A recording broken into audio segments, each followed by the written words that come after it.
Good morning, guys. Matt Simmons here, back with another episode of Daily Alpha. Yes, guys, that is 2 this week, and I am so pumped.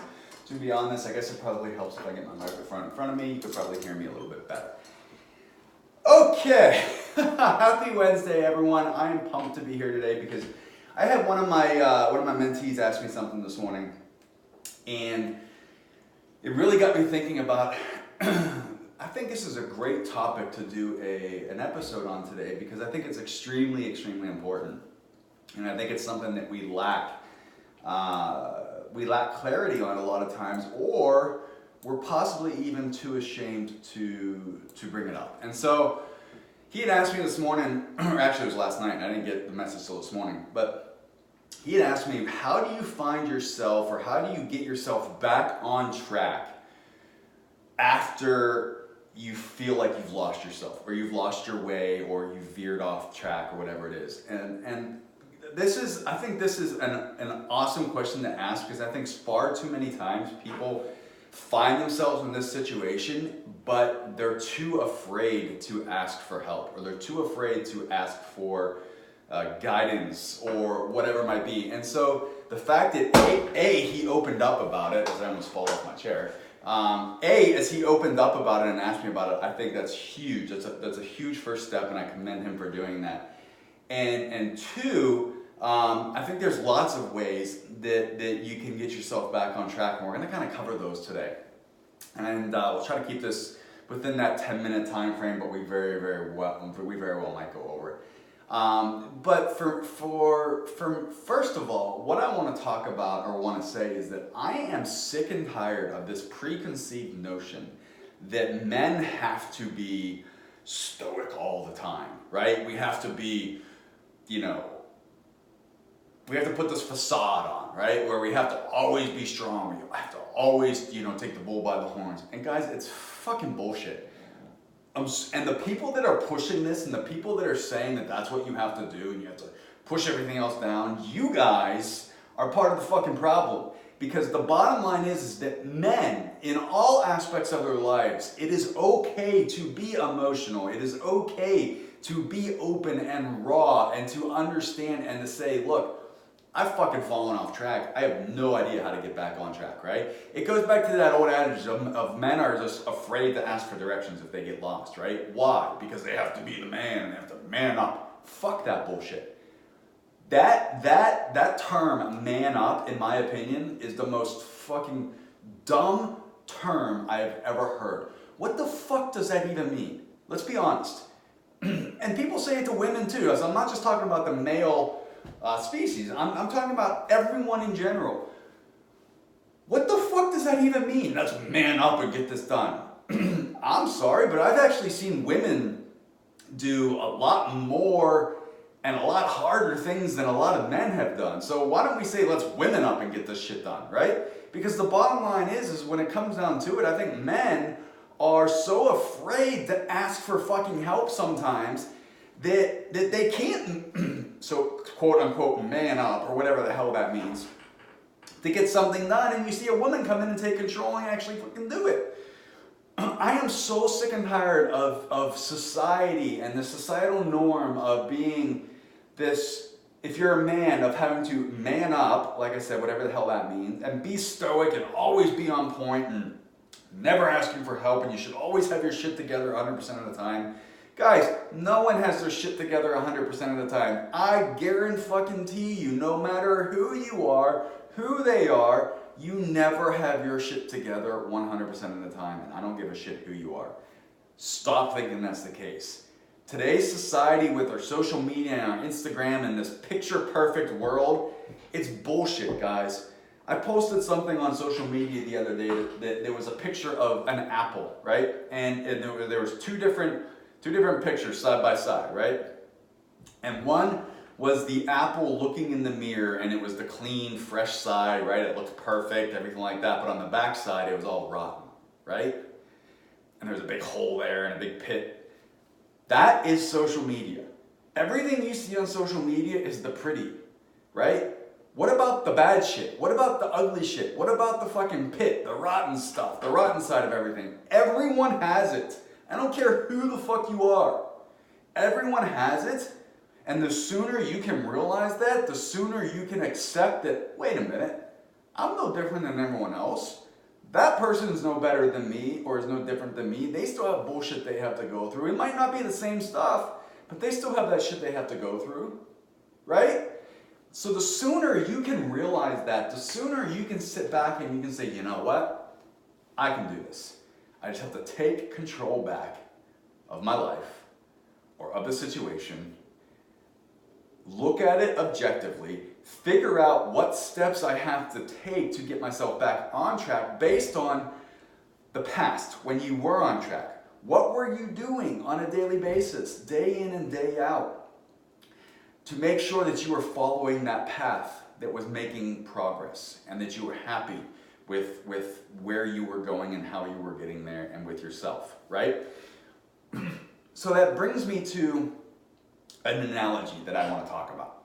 And that analogy is going to relate it to you driving somewhere, okay? And I talk about this with any of my students that I'm coaching or any of my mentees. And it's one of the very first things that I talk about when I stand on stage and speak in front of a crowd is, guys, you have this end goal, right? We all have an end goal, or you at least should have some end goals, right?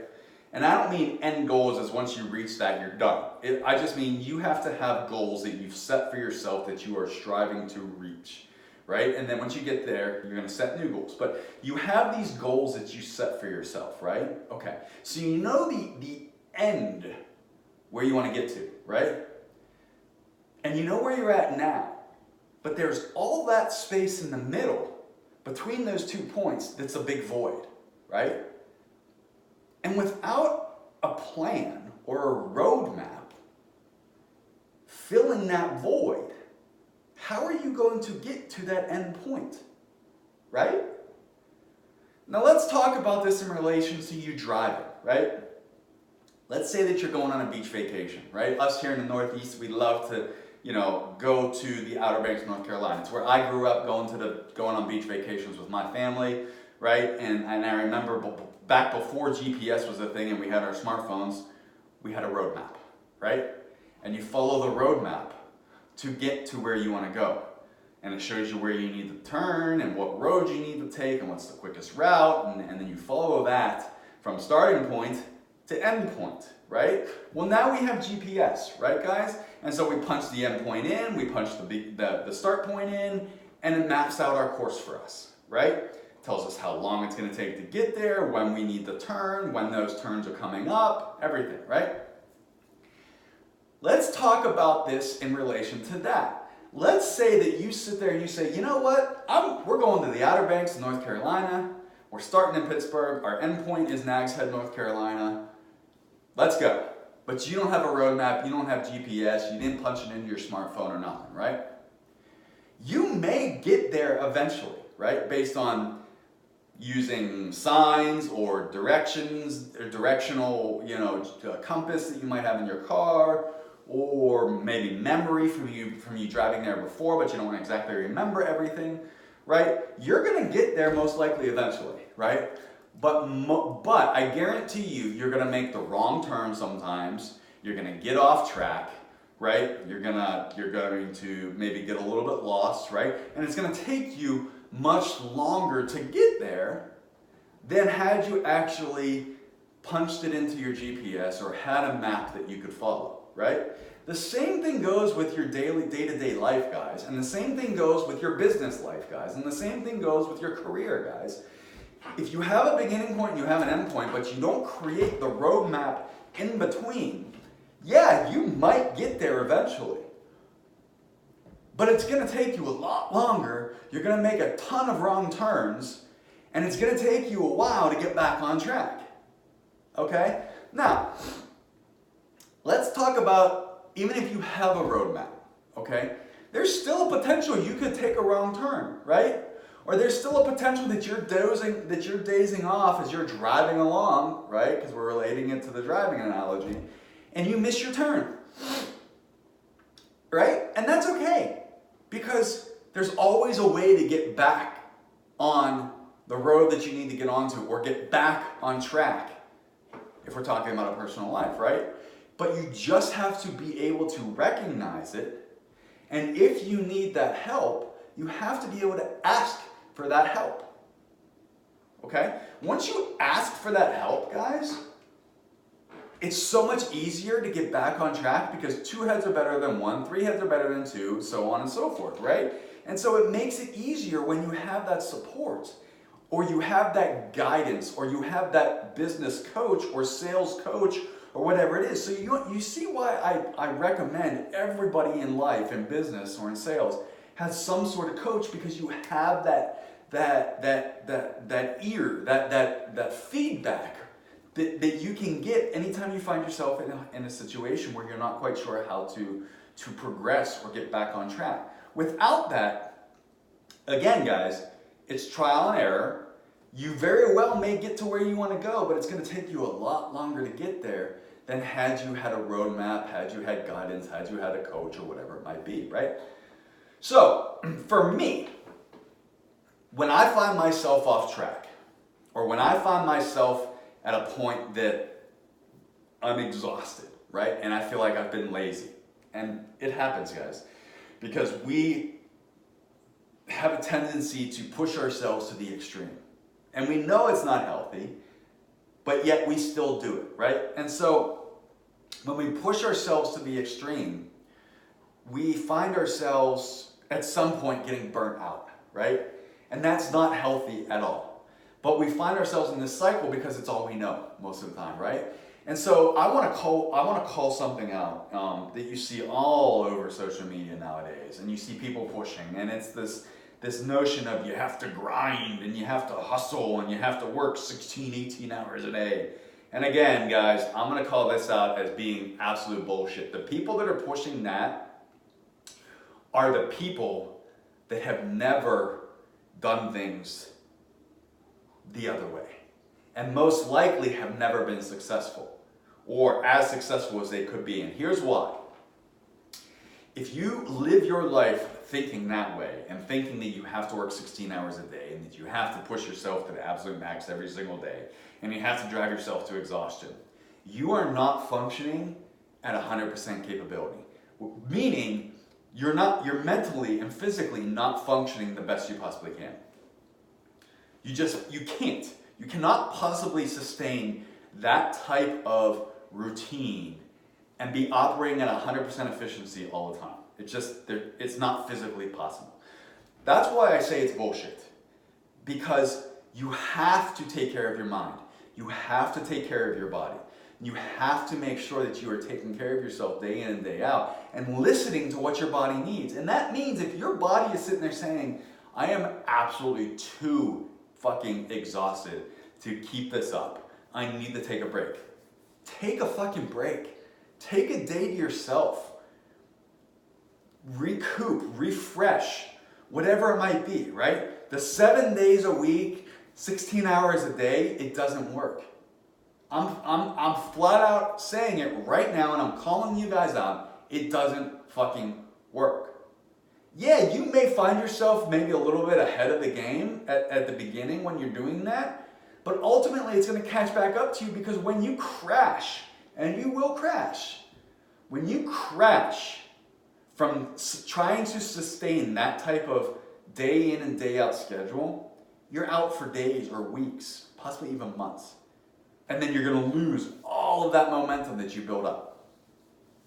It's about building a work-life balance that is allowing you to operate at the best and highest possible efficiency that you can. Now, that doesn't mean it's a 50-50 balance. That doesn't mean that it's one-sided skewed or the other. But for me, I set very hard boundaries. So for instance, the days that I don't have my kids are the days that I work long, right? Those are the days that I'm in the office till 7:30, 8 o'clock in the evening, right?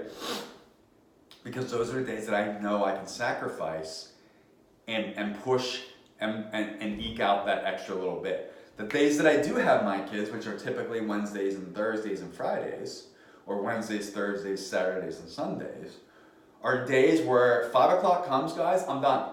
Period. The end. No questions about it. My kids are taking my priority over everything else, right? And then Sundays, I work 0. That is a hard rule for me. Sundays are my days for myself, for my mental state, for my physical state, for my kids, for my God, for church. Those are the days that I really take to recoup, refresh, and get my mind and my body aligned to pick everything back up on Monday. That is what I found works great for me. Everyone's different. But I'm telling you right now, if you have that mindset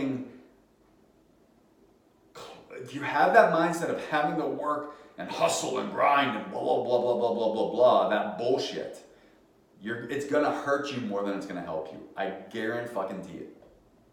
Okay? So stop having that mentality. Start creating a better balance for yourself. Focus on getting yourself back on track by taking an objective look at where you're at now versus where you were at and what you were doing when you were on track and things were working well and you were feeling good. Take the necessary steps or turns, pivot back to getting yourself on track so that you can focus and you can move forward. The bottom line is that you should never be ashamed of where you're at. You should only be ashamed of not asking for help. Okay? Guys, I hope this hits home. I hope this resonates. I hope it helps you. And I hope moving forward you can remember this and that it will help you get yourself back on track whenever you need to. And you'll be more successful. Guys, Matt Simmons here again for the Daily Alpha. I hope you have an amazing Wednesday. The weather here is absolutely horrible, but I will see you on our next episode. Have an amazing day.